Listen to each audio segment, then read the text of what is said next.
Почитувани влюбеници во уметноста, културата и литературата, добре дојдовте во уште едно издание на емисијата Астрорум. Денес имам навистина прекрасна соговорничка, која што има повеќе адути. По диплома е харфистка, меѓутоа и актерка, која што нема формално образование. Нејзината појавност е магична, не само заради незе самата, туку и заради нејзиниот инструмент харфата, како излезена од некое ликовно дело на големите мајстори. Да не должам многу, станува збор за Весна, порано Станојевска, Денес Микич.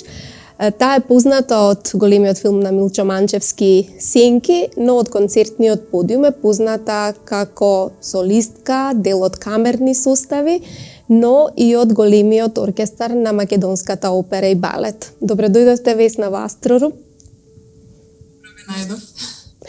Јас не знам дали е ова соодветна најава за вас, но затоа имаме 30 на минути да им откриеме на гледачите, но оние малкумината, верувам, кои што не ве познаваат, по еден хронолошки пат да видиме зошто е Весна Весна, зошто е таква на филмското платно и зошто е таква на подиумот, на концертниот подиум.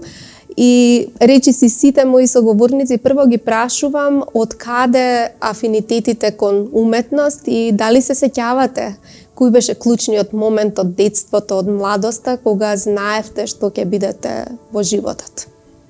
Фала, Бранко, уште еднаш мислам фала за прекрасната најава. Значи, за љубовта кон уметноста, мислам дека кога сум се родила, више сум знаела каде ќе се насочам. Буквално од 5 годишна возраст бев запишана во музичко, во нижото музичко, и ме определија да свирам на виолина. Но ете, јас не се врзував со тој инструмент, па направи една пауза, но љубовта си стоеше, беше присутна и конечно на кај 9-10 години се запишав на пијано, затоа што тогаш уште не ни знаев дека постои кадар харфа во нижото. Потоа, кога се запишав на почеток во средното музичко образование, дознав за прекрасниот инструмент и така одлучив да идам во инструменталниот оддел харфа и мислам дека не сгрешив. Иако инструментот како инструмент, секој инструмент е тежок за свирење, но овој е тежок и за носење, за пренос. Значи, тука е малце деликатно, скап инструмент, многу внимавање, но јас сум сепак задоволна што го одбрав. А кон глумата, многу пати сум го кажала тоа, значи многу случајно излезе да се појавам на кастинг кај режисерот Милчо Манчевски. Тоа беше буквално така, со една пријателка рековме, ајде сега ќе идеме нешто да добиеме како статисти да бидеме или нешто епизода, ако имаме среќа таква.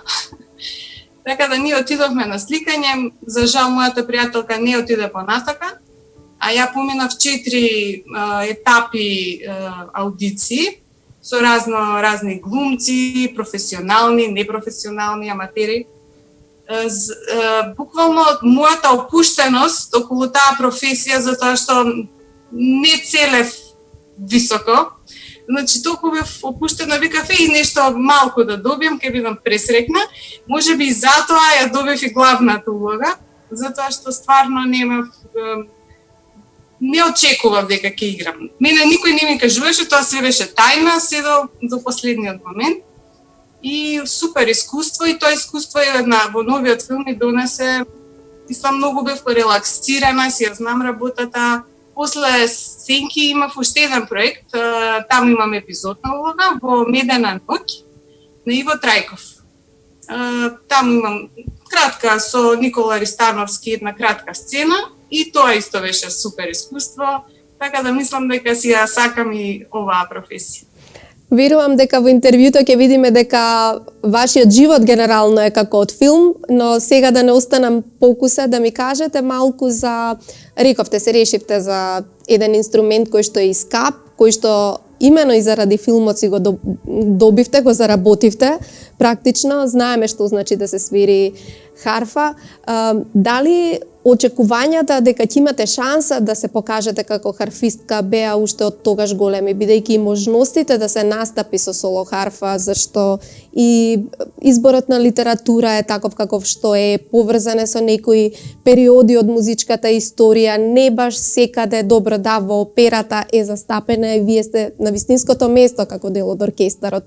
Таму помалку работа би имале можеби во филхармонијата. Дали имавте разочарувања во од, бидејќи сето ова е врзано и со можностите на земјата и колку шанси има да се настапи, колку фестивали, можности за соло концерти, како ви се одвиваше кариерата? Значи, јас уште од мала, буквално 20 години, почнав да работам и во опера, и во филхармонија, затоа што мојата професорка беше од Русија и многу често си одеше во Москва и мораше некој да ја заменува. И едно време кога дипломирав се најдов, буквално трчав од една проба, па на пауза одев тука да досвирам, па трчав во филхармонија и тоа ми за мене беше пренапорно да го постигнам и на крај требаше да се одлучам во која куќа ќе останам. Јас се одлучив за опера и балет, затоа што таму и стартував. Не, мислам, јас уште соработам со филхармонија, значи све е супер, но ја мислам дека во операта, посебно во балетот, има многу тешки делници за соло харфа, скоро во сите балети, па и во операта, како што е Луче од Ламермур, има таму цел број, само јас свирам, значи соло харфа, или моите колешки, нели? Така да, а иначе како фестивали, мислам дека во самото нижи средно музичко образование никако инструментот е оставен на страна, заборавен. Значи, и да се појават деца кои што сакаат да се запишат, тоа не викаат, не, мали сте. Значи, да, они се мали за тој голем инструмент, но постои помали харфи за според возраста на детето. Тоа е, некако нема слух за харфа, затоа сме и толку малку во земјата. Вистина се броите на прсти. Споменавте многу тешки делници, но би рекла и преубави делници. Секаде каде што треба да се представи некоја магија или некој момент, знаеме дека најубавата музика е во балетите, така велат. Тие редовно се изведуваат и без играчкиот дел, не случајно. Чайковски. Да, особено Чайковски, да. Кажете ми, во операта, дали харфистите, дали посебно се негуваат, дали го ценат вашето присуство или кога ќе биде отсуство, па тогаш сваќаат што значи да недостасува харфист во оперската и балетската литература. Што мислите за статусот на харфистите генерално и во светски рамки? Еве кај нас знаеме, но јас ќе се сетам дека имавме извореден солист дури 2 пати настапуваше французинот во македонската филхармонија. Може да се екзистира и како соло харфист? Да, ама тука не сум сигурна во Македонија дали може да се екзистира. Надвор, да, мислам, секако. Јас сум повеќе музичар за камерно музицирање, таму си го одреди патот, затоа што, не знам, за да се спреми рецитал, прво треба многу труд, многу време и сега тоа го имаш кога немаш семејство, нели, можеш и 5 сати да одвоиш од своето време како студент, нели, дипломски испит, магистратура, но кога си има деца, сватив дека е многу тешко да се определиш за соло, мислам да изведуваш соло концерти, не дека тоа е невозможно, но треба жртва. Значи, во моментот ја имам некои други приоритети, значи прво моите деца, и затоа се ориентира повеќе на камерно музицирање, оркестар нормално и исто свирам во францускиот оркестар за снимање на филмска музика Фейнс. Сега споменавте, мора да се прават компромиси, тоа е повеќе од јасно, особено кога е женско во прашање, да се балансира многу вешто, да се организира многу вешто помеѓу семејството и кариерата. Подготвувајќи се за овој разговор, иако помалку или повеќе ви ја следам кариерата целата, сакав да видам што е нешто ново напишано и имаше еден интересен наслов, Весна роди битолчани. Многу интересно, бидејќи знаеме и вие излеговте во јавноста со вашата приказна за инвитро процедурата, со вашите деца, одлуката да одите во Битола, но тоа не ми беше главниот муабет. Колку во животот ви значи довербата кај луѓето и инстинктот. И ова што ви се случи со филмот еден доказ, штом сте се појавиле на кастинг, сигурно сте имале желба, сте верувале дека нешто може да се случи, како и за сите други работи. Ете, со главата низ зид, да земете еден инструмент кој што е тежок и физички и во секоја друга смисла. Се раководите ли во животот по чувството? Си го слушате ли телото, умот и дали секогаш излегува по ваше? Па вака, значи секако дека си го слушам и срцето и умот.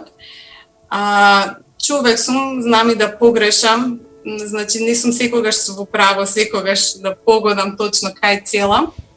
Со кои луѓе нели ќе соработувам и така натака. Конкретно за ако збориме за моето потомство, моите деца, јас точно дека го направив инвитрото во Битола во плодност, но не очекував дека јас таму ќе одлучам нели да биде пораѓањето.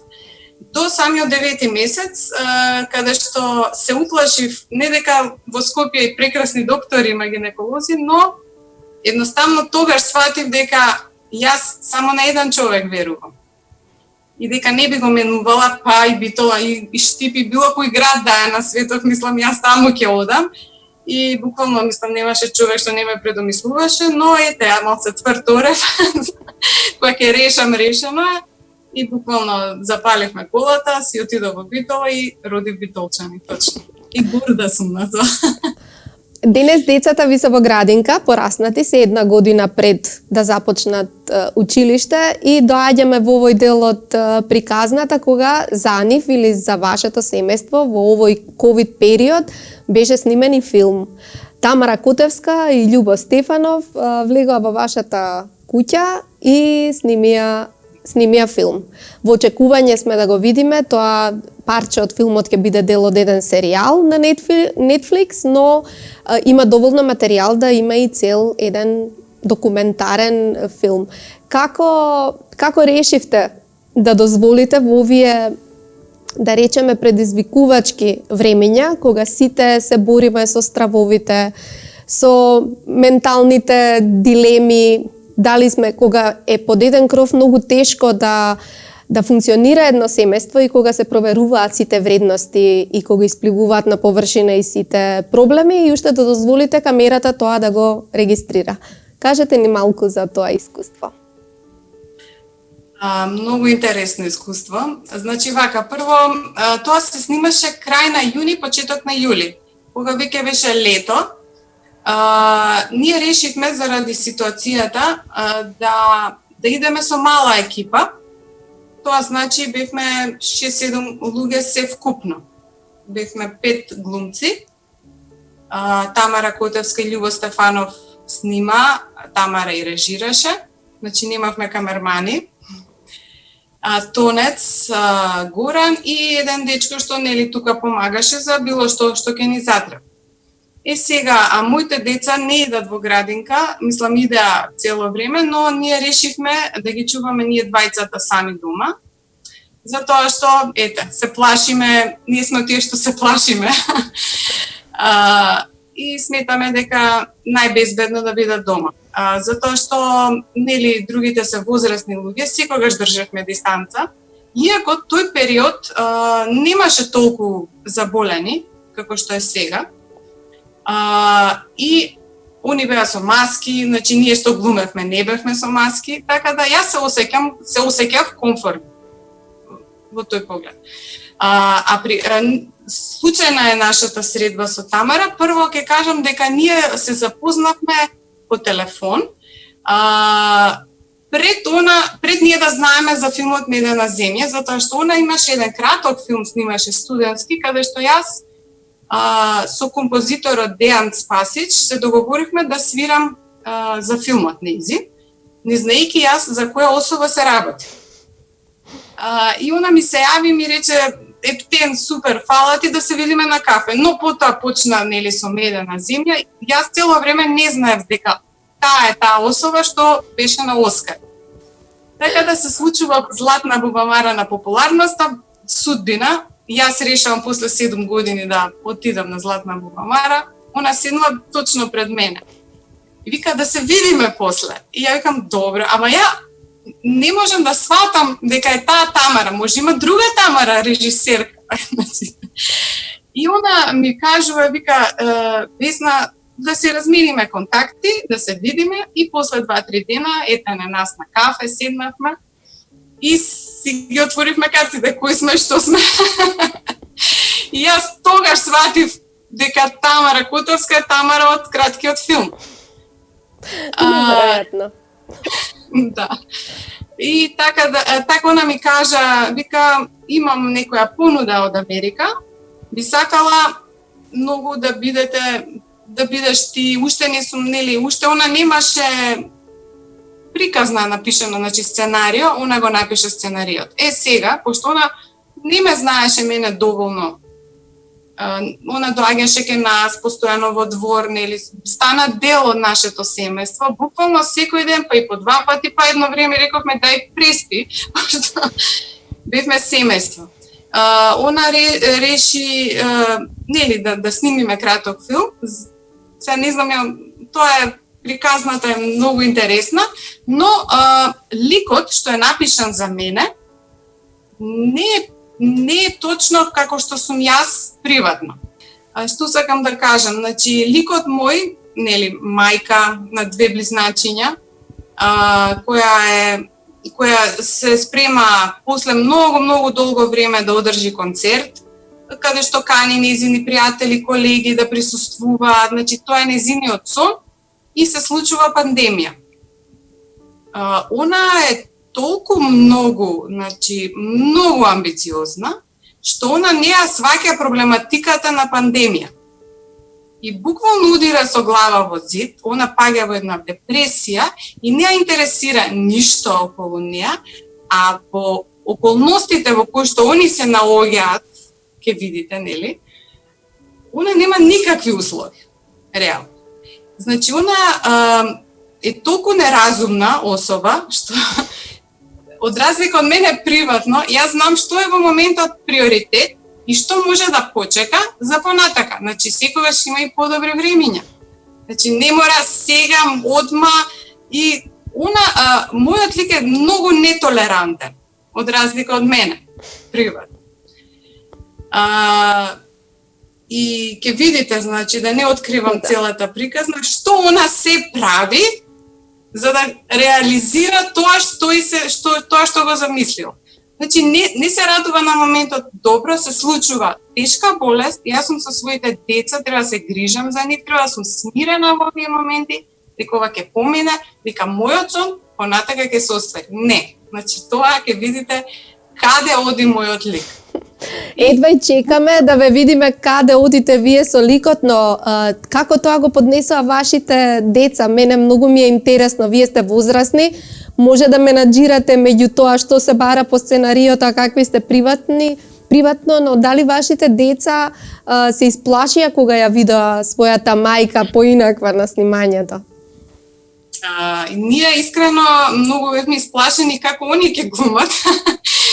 5-годишни деца, мислам тоа беше Тамара кога кажа, вика, ние јас и Александар прво кажавме, дали може да не бидат они деца, други деца дајте ни. Да, и она рече, ма зошто не им верувате на своите деца? А викам, децата се непредвидливи, имаат само 5 години. Мислам, ја не знам они дали ќе можат реплика да кажат, дали ќе ја повторат истата емоција 20 пати. Викам, стварно, само Тамара веруваше во моите деца. Значи, јас ќе бидам искрена. Јас и Александар многу бевме исплашени, буквално под стрес бевме. Како сега две деца од 5 години, која ќе се каже акција, они ќе реагираат. Дали ќе сакаат, дали нема, дали ќе сакаат да се смеат, дали ќе сакаат да плачат. Значи, има за разни ситуации. И за среќа, прекрасни беа, значи ќе ги видите на филм. Посебно тој краткиот филм е посветен буквално на нив, childhood. Они се звездите. Значи имаме Иво и Ена, добро да јавноста да ги запамети имињата, бидејќи тоа се некои звезди во зародиш. Едва и чекам да го видам филмот. Многу е интересно и навистина многу храбро еве што решивте вака да се изложите пред камерите и уште да бидете убедени дека и вашите деца ќе поминат добро низ тој процес, но веројатно треба и да ви завидуваме бидејќи пандемијата ја дефокусиравте на работа. Вие се дефокусиравте, имавте квалитетно поминато време, но ние се уште се наоѓаме во неа. Кажете ми вие како уметник, како гледате на работите? Сигурно ги следите глобалните процеси, ние сме сите во ова непредвидливо време. Што за вас како уметник? Можете да вежбате дома, меѓутоа, што значи отсуството од сцена на подолг период? Ние повторно се вративме на работа со многу редуцирани концерти. Значи, на сцена сме, ама не е тоа. Значи, искрено, јас се плашам од пасивноста. Прво, немам услови, јас не сум супер мајка, значи, ќе бидам искрена, што постигнуваат и куќа, и деца, и милионови врски околу нив, нели, кажав куќа, и плюс да бидам топ професионално. Значи, не можам да постигнам. Така да се трудам, стварно се трудам секој ден, ако можам барем по 1 саат да посвирам, чисто затоа што прво сум пресрекна кога свирам, тоа ми прави големо задоволство, и второ се одржам во некоја кондиција. Но има денови кога морам да рипнам некој ден, ден-два се случува, деца се, значи, и мислам дека сите семејства со мали деца, во моментот што не идат во школа, што не идат во градинка, го поминуваме сите истиот процес. Нема некој, и мислам дека на сите ни е напорно и тешко, но за здравјето ќе издржиме. Инаку, кога зборуваме за едно највообичаено секојдневие, па макар и на мајка со 2 деца, дали како се храните? Знаеме, уметниците не им е доволна само нивната уметност, вие веќе делувате на 2 фронта, но верувам дека сакате да читате, сакате да посетите концерт на некој друг музичар, сакате да слушате музика, да гледате филмови. Што е она што ве исполнува, надополнува, храни? Искрено, за концерти јас во време на пандемија посетив само еден концерт на Билјана Камчева, мислам дека флейтистка и сопран во музеј на ВМРО. Се плашам. Многу сакам, еве, и мојата драга пријателка и колешка Весна Ангелова, Христова имаше концерт, но имам слушнато многу приказни како луѓето не сакајки се разболувале. Нели се сретнавме јасите исто во МКЦ на изложба. Одам, ама со доза така, мислам на страв, затоа што више кога излагаш, сакаш убаво си поминеш, нели? Така да јас и мојот сопруг во принцип гледаме серии, така си го исполнуваме времето, после Иво и Ена ќе легнат и така, значи се релаксираме со серии, со филмови, тоа. А за книга читање, јас почнав една книга, до пола стигнав, така да ќе ја продолжам, ама ете, поприоритетно ми е да посвирам кога можам тој саат, два, отколку и знаете, секојдневни обврски, тоа е тоа. Дур не пораснат. Во кој дел од музичката историја најмногу уживате? Дали тоа се менуваше низ годините? Во кои дела сакавте да се најдете? За кои дела треба зрелост? Или генерално, како обичен слушател? Сите ние велиме, се чувствувам како да сум живеела во времето на барокот, еве лично за себе зборувам, што ми е омилена и музиката на Бах и генерално таа естетика. Вие како се доживувате себе си? Да не сте Весна од 20-тиот и 21-иот век би биле? Па кажав, нели, дека ми се допаѓа многу современата музика, иако за некој е неприфатлива, мислам, не ја сакаат многу, но ете мене многу ме привлекува, а иначе се наоѓам во времето е такво, више збориме за класичниот период, во романтизмот, DBC, исто сега, например, сакам да спремаме еден видеозапис исто со камера да го снимиме, од турние, Лолита. Така се вика композицијата за харфа. Така да има во секоја епоха си има, нели, дела кои што се прекрасни. Мислам, не можам да издвојам дека една работа само ме привлекува. Вие сте сега во полн ек, да речеме, на вашата кариера, токму сега треба да давате најмногу, но музичарите кога со време почнуваат да размислуваат што потоа. Во смисла на професијата, каде се гледате? Дали се гледате во доменот на педагогијата, дали постојано како дел од оркестарот, предпоставувам дека ќе бидете. Како се замислувате? Дали е тоа во доменот на музиката или сакате, еве кажувате дека сакате дела со убави видеозаписи, нешто што кај нас недостасува, инцидентно се појавува, меѓутоа би требало да има повеќе, така наречени музички спотови, зошто да ги нема и од сферата на класичната музика, тоа што го правите е навистина многу убаво. Да, јас снимав лани на Преспанското езеро, Fire Dance од Watkins. Не знам, сакам, еве, после тоа искуство, со Тамара, така, значи, спонтано си направивме муабет, дека треба и со неа да снимиме. Иако јас свирам и во филмот, нејзин, ама таму е друг тип на свирење според моето расположение, нели, почнам хистерично, расположено, значи тоа се осеќа на моето свирење, нормално во обемот на мојата улога. Мораше така да биде. Така да имам планови, да. Само нека имаме, нели, приоритети да почекаме да заврши пандемијава, ако заврши скоро. Како се носевте со популарноста кога сенки се појави филмот и кога зачестија сите интервјуа, кога камерите се свртеа и кон вас? Како го поднесовте? Поднесовте. Тоа може да биде и убаво доживување во животот. Тој дел со славата. Вам сигурно ви беше полесно, бидејќи го почувствувавте тоа на сцената и таа магија. Предпоставам како е на една Атиџе, еве во Ханиленд, кога од еден мирен, спокоен живот, врска со природата, наеднаш се вртат сите светла, црвениот тепих. Вам како ви помина тој период додека беше сенки актуелен? Па јас убаво, мислам, убави спомени имам од тој период. Буквално филмот цела година Милчо ме праќаше некој, в принцип сама одев, некогаш со него, некогаш со другиот актер. Балкан, бевме во Торонто, Лондон.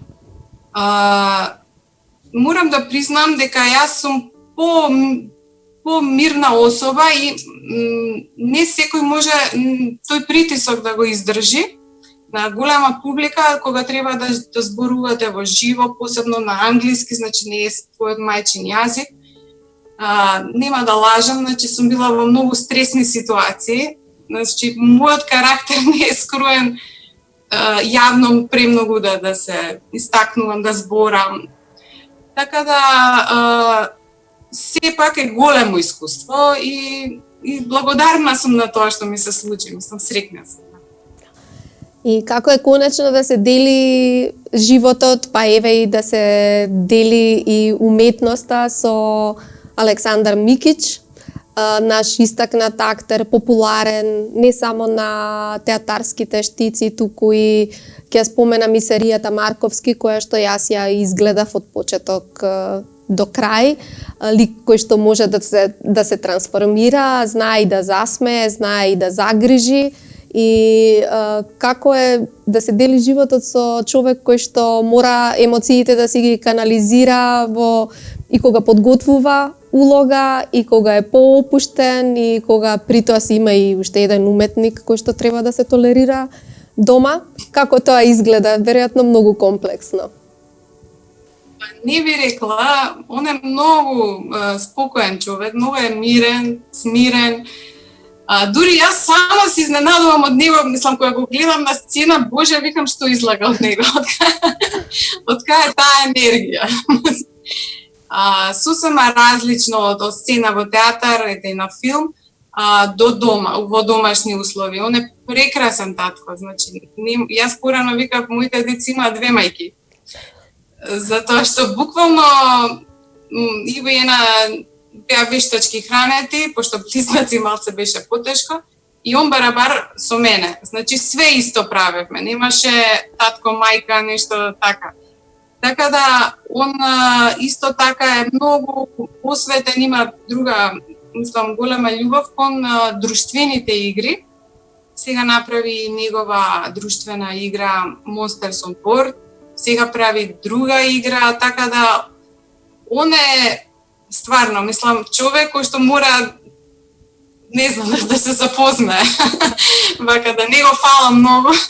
Значи, од аналогниот свет, кога се сеќавам, читав какви прекрасни работи од дрво изработува и буквално се дома, се префрли во дигиталниот, па сега и мајстори за игри, или тоа е сепак се движи во аналогниот пристап му е да речеме, поблизо. Да, не е по тие игри што се интернет, но ете, ние имаме 100 дома друштвени игри, од кои што 30-40% се детски, ете и во една не идат во градинка, но затоа играат многу, дури сега една и измисли игра нова друштвена, детска, затоа што ние така си го исполнуваме времето со нив, гледаме цело време да правиме нешто со нив, ги анимираме, ги шетаме, нели? И така да, забавно. Да не откриваме повеќе за сопругот, бидејќи и треба и тој да биде дел од овој циклус емисии, ќе оставиме простор него да го прашаме во нека следна прилика.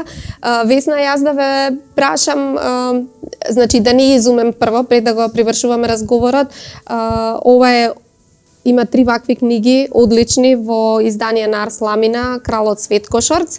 Многу се интересни, верувам дека им читате на Иво и на Ена, а и тие самите ќе почнат да читаат. Литература МК има богата продукција на детска литература и Арс Ламина издавачката куќа, така што кога ќе се видиме, јас ќе ви подарам, ова е серијал од 3 вакви книги, да можете да им читате и на еден забавен начин да го запознавате со реалниот живот, бидејќи тука постои една министерка за финансии, и крал, и друг крал, така што ќе можат да ги препознаваат појавите и во нашето општество на еден многу забавен начин и поучен.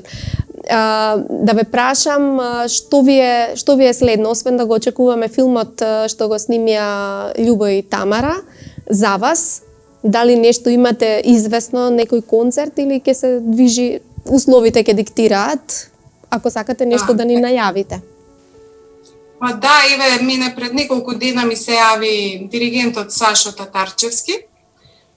Треба да настапам како мислам, едно дело соло харфа со женски хор при МГЦ и едно дело 2 хорни харфа со хор. Но заради пандемијава тоа би требало да се случи сега декември, ама уште не се знае дали да се изложуваме на тој ризик или пак да почекаме на пролет или здравје. Тоа е мојот следен проект. Здравје ќе кажам пред се. Значи сепак хора е, многу луѓе се. Ќе видиме, значи он сака стрим лайв да иде тоа. Од Брамс и од Бритен дела. но еве го најавувам, но не сум сигурна кој период ќе се одржи. Не е важно конечно кога ќе се одржи, кога ќе му биде времето, важно е дека вие имате ангажмани, имате желба, љубов да настапувате. И јас само можам да ви се заблагодарам што се согласивте и после толку време да ве видиме во видео интервју, малку подолго, бидејќи многу уметници за жал немаат квалитетни уметници со квалитетни проекти, немаат телевизиски простор каде да го споделат тоа со гледачите, да разговараат за уметноста, а не за политиката, она што секојдневно го гледаме од ТВ екраните. Затоа јас сум ви многу благодарна што гостувавте во Астрорум и посакувам да се видиме после следниот убав концерт. Јас се надевам. Фала на поканата. Благодарам многу.